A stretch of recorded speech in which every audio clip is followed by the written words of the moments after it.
Well, Seattleites could soon pay more at the register to afford more public transportation throughout the city. Seattle Mayor Katie Wilson just released a revamped transit measure that would pump $138 million into city transit. Fox 13's Taylor Winkle is breaking down what you need to know ahead of a committee meeting later today. Taylor, good morning. Yeah, good morning, you guys. So if the City Council committee approves this plan, it could go before voters on the November election. It's looking to double the current transit sales tax to 0.03% for the next 10 years. Her office says for the average household, that's $58 a year. You can compare that to the average $28 annually Seattleites are paying right now. The measure looks to fund 280,000 King County Metro bus trips a year, expanding late night, weekend, and rapid line routes. 22,000 free Orca cards for low-income families, seniors, youth, and some college students.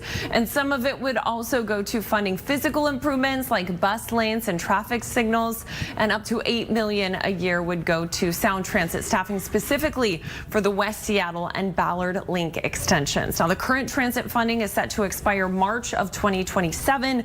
So this is the city trying to get a replacement measure in place to avoid a funding gap. There's also some safeguards built into the measure when it comes to oversight.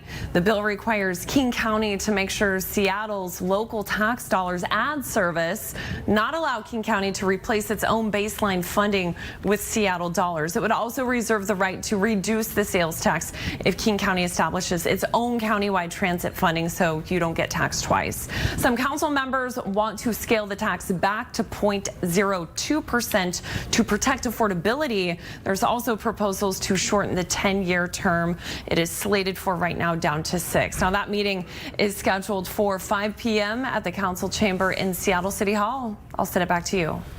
Well, also happening today, the Pierce County Transit Board expected to vote on a proposed ballot measure that would expand public transportation in the county. If passed, Pierce County voters would decide on raising the sales tax from 0.6% to 0.9% to enhance the transit system.